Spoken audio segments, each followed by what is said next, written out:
10:42 minutos de la noche, las 9:42 en Canarias. Don Juan Ramón Rayo, buenas noches. ¿Qué tal? Buenas noches, Dieter. A ver, nos quedamos el otro día porque contigo van saliendo las noticias que parece que lo hacen para que nos las comentes en el programa, pero la retahíla de impuestos que iba a hacer el gobierno y luego además que no nos cuadraban los ingresos. Pero antes de eso, Juan Ramón, yo te he leído y te sigo mucho también los análisis que estás haciendo sobre la gestión de la pandemia, las consecuencias económicas y también la parte política.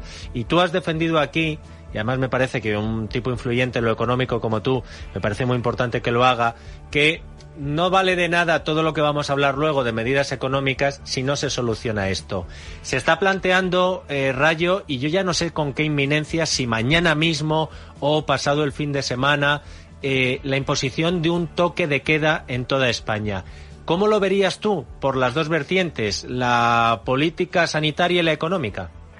A ver, está claro que tenemos que frenar el virus y frenarlo rápido. La transmisión en España está descontrolada y mientras lo esté, la economía, ya lo hemos dicho muchas veces, no se va a recuperar, o al menos esa parte de la economía que depende del contacto social no se va a recuperar. España ya ha desperdiciado una oportunidad para erradicar el virus, como han hecho otros países, Nueva Zelanda, Australia, Vietnam o incluso la misma China, con métodos mucho más enfrentados a los derechos humanos de lo que sería recomendable, pero China ha conseguido erradicar internamente el virus y por tanto poco a poco se ha podido ir volviendo a la normalidad. Nosotros decretamos un estado de alarma y un confinamiento domiciliario durísimo, pero luego despilfarramos todo ese esfuerzo y ese sacrificio de los españoles. Y tengo la sensación de que la clase política española ahora está apostando no por erradicar el virus, sino por convivir con él.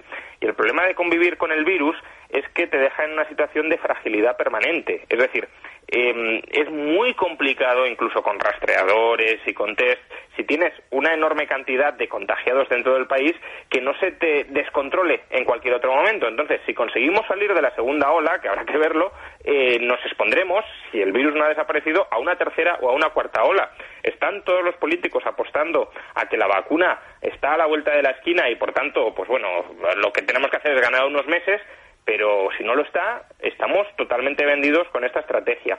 Y el toque de queda, pues la verdad, no sabemos muy bien qué influencia va a tener. Es decir, realmente los contagios, la mayoría o una parte significativa de los contagios se producen a partir de las 11 de la noche. Yo tengo mis serias dudas.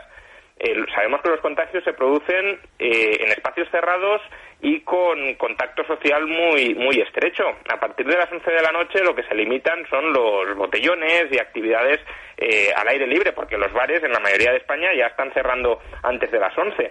Con lo cual, bueno, quizá tenga una influencia, pero sea una influencia en todo caso muy marginal y no estamos atendiendo el problema de fondo, que es dónde se producen el 90-95% del resto de contagios, que son los que están colocando a España contra las cuerdas. Lo realmente triste es que esta medida lo que refleja es la debilidad de un Estado nada menos que como el español, porque la justificación que están dando desde las administraciones políticas es que como no pueden impedir lo que tú has dicho, botellones, reuniones en casas de fiestas y demás, ahora mismo necesitan el toque de queda para que la policía se viera como más respaldada y con más medios para hacerlo. Es decir, que tienen identificado lo que tú has hecho, Rayo, no es que ellos no lo hayan identificado, pero que no pueden actuar contra eso, pues no sé por qué, porque herramientas tienen. ¿Es ilegal? Sí. ¿Por qué no lo hacen? Pues dicen que necesitan el toque de queda y a lo mejor en la práctica es así, pero no deja de ser triste que se necesite una ley excepcional superior para hacer cumplir leyes menores, Rayo.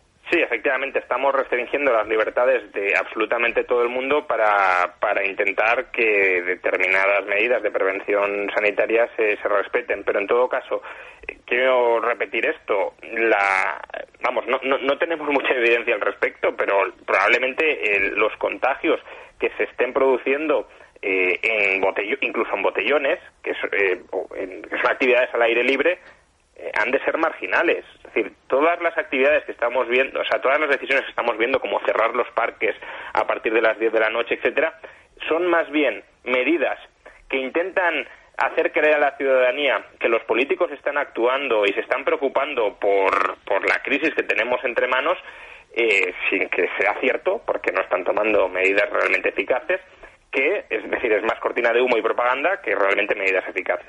Vamos con los impuestos, Rayo, porque en esto tú ya tienes claro qué es lo que va a hacer el gobierno, porque se habla de IVA, de IRPF, de diésel. Primero se hablaba de la privada en la escuela y en la sanidad y luego parece que reculan.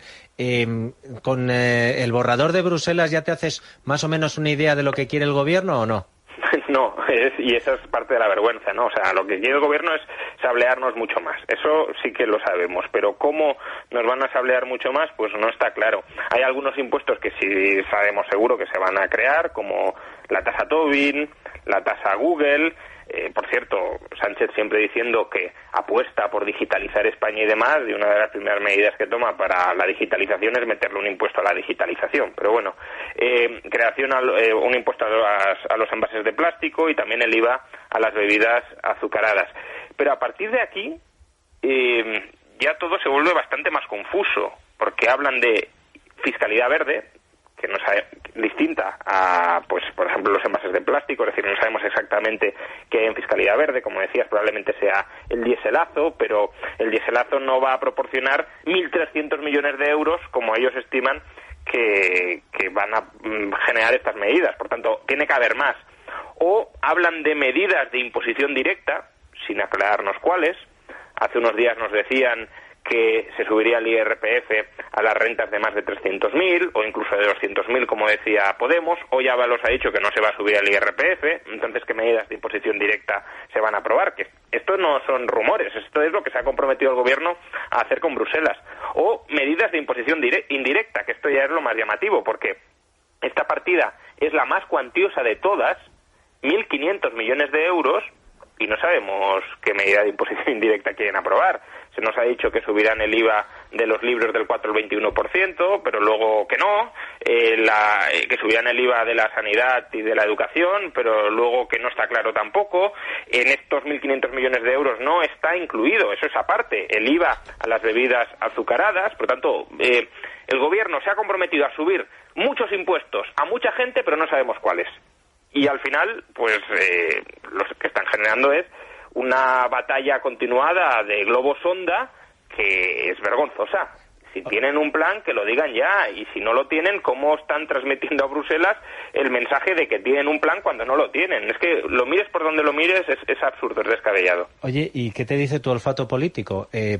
¿Por qué hacen esto? ¿Por qué lanzan globos sonda para molestar a tanta gente?